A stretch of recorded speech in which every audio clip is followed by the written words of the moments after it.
Hey everyone, welcome to episode 2 of Otome Shimai. I'm Vki. And I'm Vka. And we are sisters who play Otome games.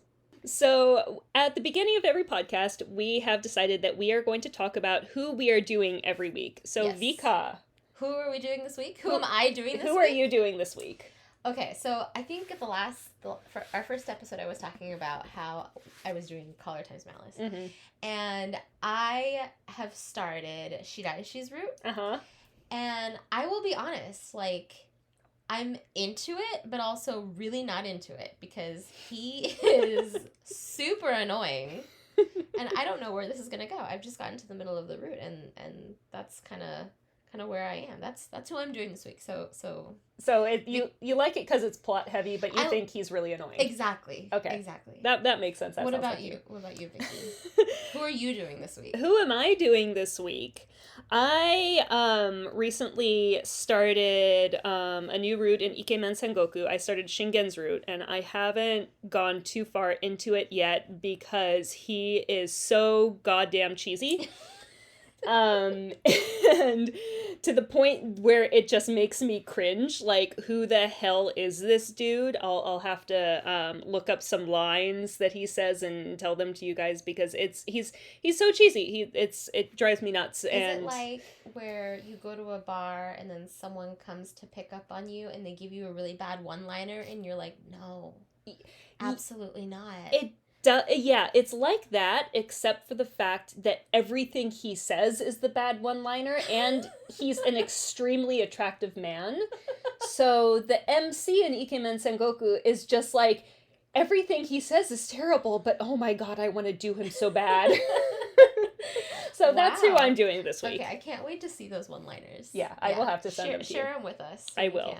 Sharing the one-liners. Yeah, so that's who we're doing this week. I think today's topic, we're going to start off with our first times. Yeah. And I'm so excited to talk about this because this was basically our first adventure into Otome games. Mm-hmm. Yeah, it was the beginning of an era that I don't think will ever end because it's been going on for more than 10 years. Yes, I love it. Yeah. So do you want to tell us what your first time was like? Sure. I will talk about my first time playing an Otome game. So I found, the reason why I found this game actually is because when I was younger, I was really into the anime series Prince of Tennis. I read the manga, I watched the anime, I watched the musicals. I was super, super into it. And then I found out that they had made an Otome game out of it. And the first Otome game, there are multiple Prince of Tennis Otome games, but the first one I ever played, and I actually have it right here, it's called Gakuensai no Oji-sama. Oh my god, look how dated this is! Okay, wait, hold on, let me tell everyone about the cover. So, I'm looking at the cover, and this is a PlayStation 2 game. Yeah, it's a PS2 game. Yeah, so you actually got this PlayStation 2, and it's in Japanese. It's in Japanese. There's no translation or no localization. I'm gonna open it up and take a look. It's got this. I don't know. Are they teenagers in this game? How old are the characters? They're in middle school. Oh, okay. So they're in middle school guys. Yeah. And I played this in 2007, if that gives you guys an idea of how long ago I played this game. It was in 2007. So basically what the cover looks like is this guy. He must be the main guy. Yeah, that's the main guy. In a white baseball cap. He's looking at you like, hey, I want to be your boyfriend. He's like 12 or 13 years old. Lovely. And then a whole bunch of other guys with shiny sparklies and kira in the background. And the entire background is pink roses. Like, this is obviously... It's really dated. Typical Otome made for girls. Yeah. So that's super exciting. It looks super cheesy, but tell me about it. Tell us a lot. Okay, so number one, so for those of you who don't know, Prince of Tennis, it's about a group of middle schoolers who are on a tennis team, and it's about all of the other teams that they play against. And so in this one, I think there are, actually let me count, 1, 2, 3, 4, 5, 6, 7, there are 7 different tennis teams. God. And the plot is that you go to one of the schools that has this tennis team, and you're having like an school festival. Gakuensai means school festival. So Gakuensai no Oji-sama means Prince of the School Festival. And so you get to choose which school you go to, and you are in charge of helping the tennis team, like, do whatever they're planning on doing for the school festival. And it takes place over the course of 2 weeks, and you end up, like, dating one of the guys from the tennis team. Oh, so you're not dating your way through 7 tennis teams. You're dating one of each of the 7 tennis guys. Yes, one at a Okay, time. okay, One at a okay, time. okay. But it's really interesting because the way it's set up, I think, is fairly unique, and most of the Prince of Tennis Otome games are set up like this. And what it is there are different maps in, like, there's the place that you're doing the school festival, and there are different, like, mini maps, and you have to, like, go and stalk the guy you're going after, and you find him on the mini map, and you go and talk to him, and you have a little, like, interaction with him, and you get to, like, answer a question, and if you answer the question right, then, like, your love points go up, and this sparkly thing goes and your love points go up. And so there are mini games too, like, you have to play little mini games. But is this a stat raising game? This is not a stat raising game. But what basically you spend these 2 weeks, like, stalking this guy. And one of the things... Stalking a middle schooler. Yes. Well, you're also a middle schooler, okay, mind so you. middle school girl stalking a middle school boy on a tennis It's team. very pure. So, This is a very, very pure game. In fact, I think in the entire game, there's one time when you, like, one of the characters, like, kisses, like, her at the end, but that's only one out of, like, 30 LIs in this game. But one of the things that I thought was really interesting and that made it kind of, like, difficult to play is that you can't only talk to the guy you're going after, you have to talk to the other guys too, because it's you basically like have to get your in with his friends. No, not like that. You have, like, in each turn, you have to talk to, like, 3 different guys. And so you don't have the choice of only talking to one guy. Like, you're forced to talk to other people too. Interesting. But so how does it work? You, like, can only get the love points with the one that you're going after, and you have to give the other ones the wrong answer? You could do that, but no matter what you end up doing is your love points end up going up with other guys anyways. And there are certain guys where if you're going after them, if you talk to another guy on the same map as them, they'll get jealous and your love points will go down with them. Oh my gosh. Wow, so your decisions actually make a difference. Yes, they are. But yeah, it's really cute, and when I first played it, I barely spoke any Japanese at all, and I really had no idea what was going on. I replayed it again later, and it's adorable. It's a really cute, really innocent, really fun game, and if you like the series Prince of Tennis, then it's a really fun experience. Wow. But it's only on the PlayStation 2, so good luck with that. I mean, it looks like it's really innocent. It looks like it's like I cannot explain to you all exactly how many pink flowers I'm looking at. Like, so many pink flowers. So many pink flowers. It's ridiculous. Yeah. But yeah, it looks like a lot of fun. It looks like a good starter. Like, no murder. No danger. Murder. There was some danger.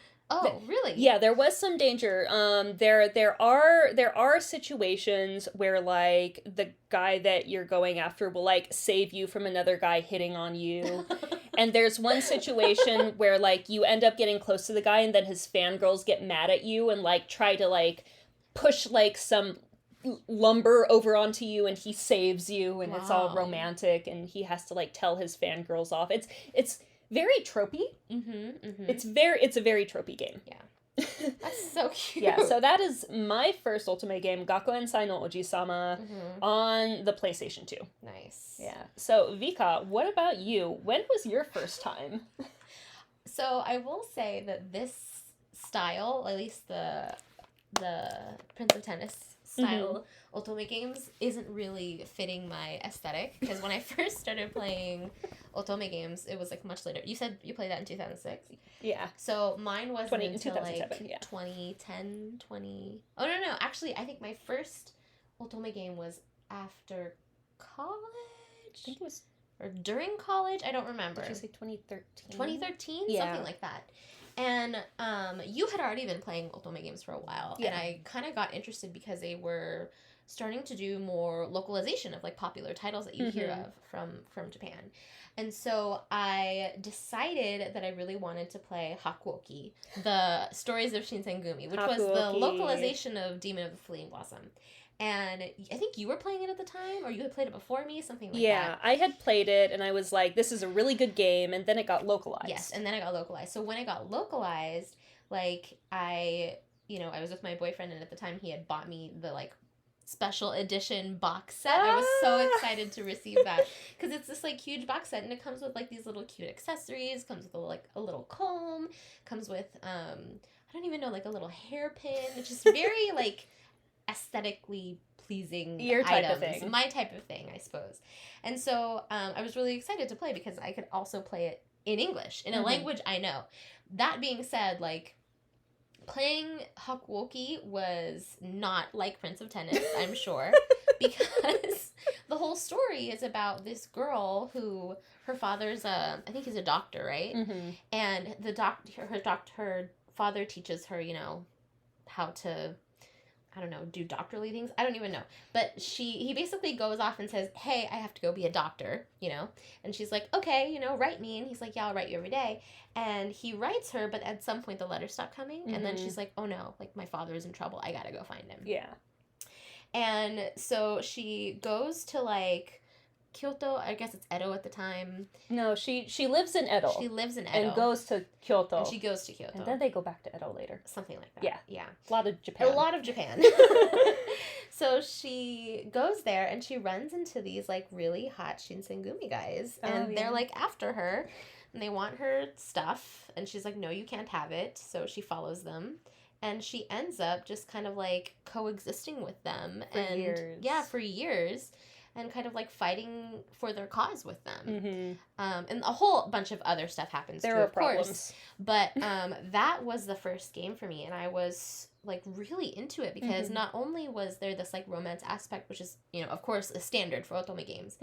There's also this like historical aspect where you actually get to learn a lot about like Japanese history and what the Shinsengumi did and, what was happening during that era. Even though it's a fictional representation of it, it's just kind of really interesting to see gamified.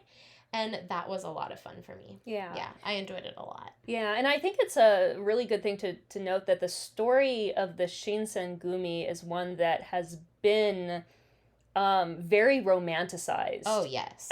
In Japanese culture. And this is not the only Otome game that was made about the Shinsengumi. Off the top of my head, I can think of 4 different Otome games that are based on the Shinsengumi. No, 5. Yeah. But I think Hakuoki, it's not the first one, but I think it's the most famous one. Just because what they did with the story, it's not straight Shinsengumi story. They added supernatural aspects into it. Oh, yeah, they did. I love that as well. Like, yes, it's not historically accurate. You're never going to play a game that's historically accurate.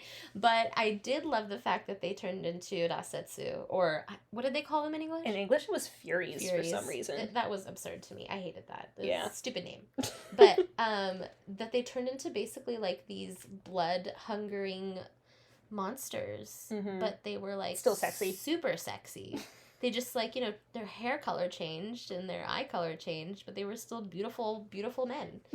That was fun. That was a fun adventure, my first time. And Hakuoki is definitely a game that we'll be talking about again in the future because they have remade it multiple times and we have some very strong opinions on what worked and what did not work in the remakes, and not to mention the Fandis. Oh, the Fandis. Sweet School Life, which my gosh. is which is who knows? They'll probably never localize it just because it's so old now.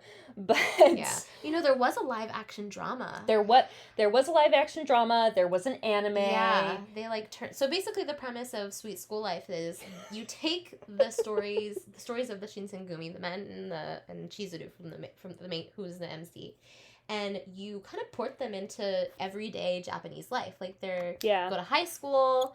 They like are students and teachers, which weirded me out a little bit. Kind of interesting. Yeah, don't date your teacher, guys. don't if you're in high school, don't date your teacher. That's not cool. Yeah, don't do that. It's highly romanticized, but probably not a good idea in real life. Yeah. But yeah, and it was so fun to kind of watch and play through because you're like, these characters don't fit this time era, but their personalities are pretty much the same. Yeah. I think they did a good job. Good job putting people in roles. I thought it was something that I found really interesting was that in Hakuoki, you know, most of these characters are based on people who were real, like real life people, members of the Shinsengumi. The Shinsengumi was an actual military group in Japan.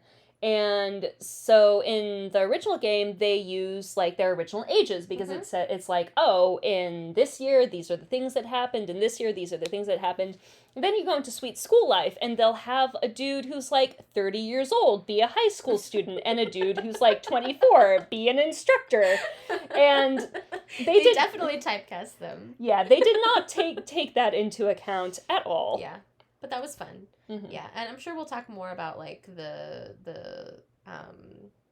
fan discs and the sequels because I haven't played the sequel to Hakuoki, but I know you have. Yes. And I'm sure we'll go into more of that there, but yeah, that was kind of like my first love a little bit. Yeah. So that was the first game. That was the first Otome game that you played on my own. Yeah. So that actually leads into a different point was the thing about us being sisters and liking Otome games is that we tend to play games together a lot, maybe like in the same room, or we'll be playing games concurrently, the same game concurrently together.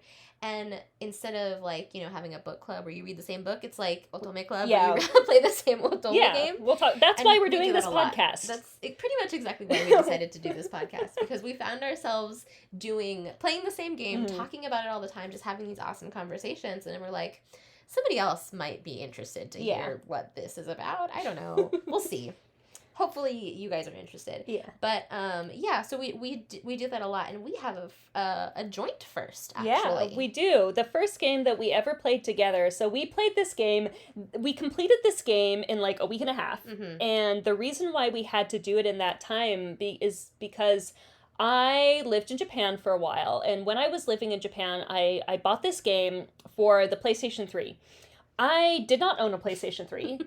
Vka did own a PlayStation 3, but back in the United States. So I bought this game, and I came back to visit for like 2 weeks, and I was like, let's play this game together, but the game was in Japanese, so I had to poorly translate it on Vka's PlayStation 3, and the game was called Hanasaku Mani Mani. Hanasaku Mani Mani. Yeah, Hanasaku Mani Mani. Yeah. And it's like thinking back on it now, it's not a great game. It's not a great game. The plot is pretty weird and it's really cheesy, but it was so much fun. Yeah. So Hanasaku Mani Mani, it contains that trope where it's the MC, the main character, is like a regular modern day young woman. I think she's like in her late teens. And then one day she like walks by a shrine and is suddenly transported back in time. And she ends up having to work at a brothel, but not as a geisha. Right. She's like a trainee. She ends up working at this place as a trainee. And all of the LIs, all of the love interests are men in that area. Who like either run the brothel or like work at the brothel. Yeah, work or even as a geisha. Yes. Or I'm not sure what they would have called them, but yeah. There was a character who you could date who was a companion. Yeah, he was. And this game it was so much fun because you know, my Japanese was even worse back then, and it took a really long time to translate what they were saying, to translate the kanji, and to figure out the walkthroughs, because we're both completionists and needed to get all of the endings, to figure out what the plot was. And there was, obviously, I mean, she got sent back in time, so there was also that supernatural aspect. And that, I think that was the first time that we really realized that a lot of Otome MCs are not very smart. She was a sweet character. She was a sweet character, but she also did a lot of things that she was explicitly told not to do. And I don't mean she was, like, rebellious and wanted to, like, show how strong and cool she was. I mean, like, they would be like, there are, like, bandits out at night. You shouldn't, like, wander around at night. That's a bad idea. You'll get hurt. And she would say, oh, okay. And then after everyone went to bed, she would leave her room and wander around at night and get into trouble. She wasn't the brightest. I agree. She definitely needed the allies' support to make it through that time period. Yeah, but even the allies weren't that smart. I mean, I remember, and I'm not gonna say which character it was, because it's really spoilery, even though this game came out a really long time ago. There's one character who has tuberculosis. Yes. And this, by the way, this is a really common theme in Otome games. Well, it's historically accurate. Yeah, during lots that of tuberculosis. Era, tuberculosis was a big problem. Yes, it was a big problem. Therefore, you will run into it in a lot of games. Yeah. So a character had tuberculosis, and she had a romance with this character.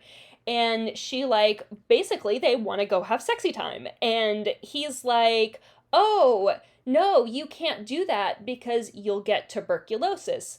And her response is, don't worry, I won't get tuberculosis. And he goes, oh, really? Okay. And then they sleep together.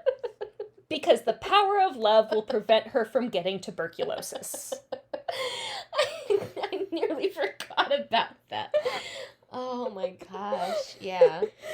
Yeah. Overall, I think I agree with you. It wasn't the best game ever. It wasn't plot heavy. No. The story itself wasn't super exciting. It was mostly just like the day-to-day things that you would lead the character through, conversations you would have. Oh, the mini games. Yeah, this was a stat raising game. This was a stat raising game, and so you had to basically do mini games to either like increase your elegance or like cleaning skills, or I can't even remember what it was, but every time you would do like the cleaning one, she'd make this cute little sound. She would go, "Fuma, fuma, fuma." It was so cute.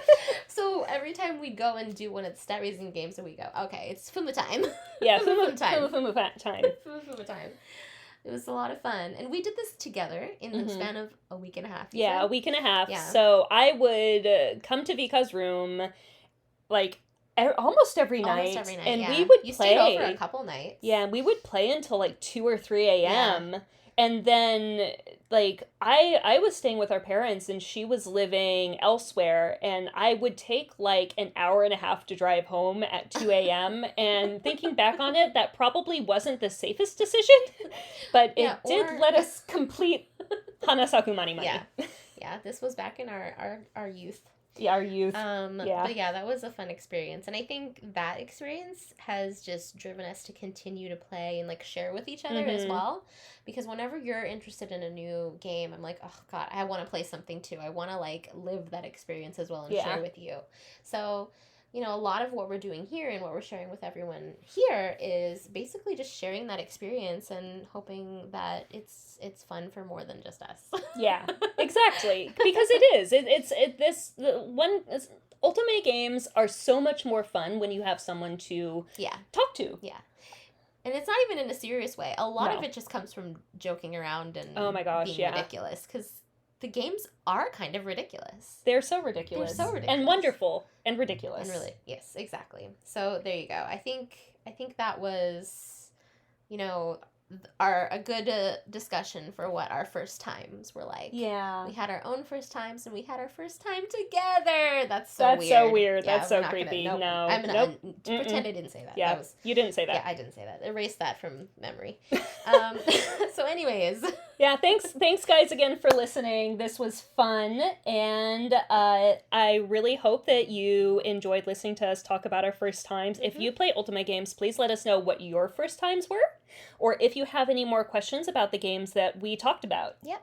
Thanks for joining us. Thank you. We'll talk to you guys later. Bye. Bye.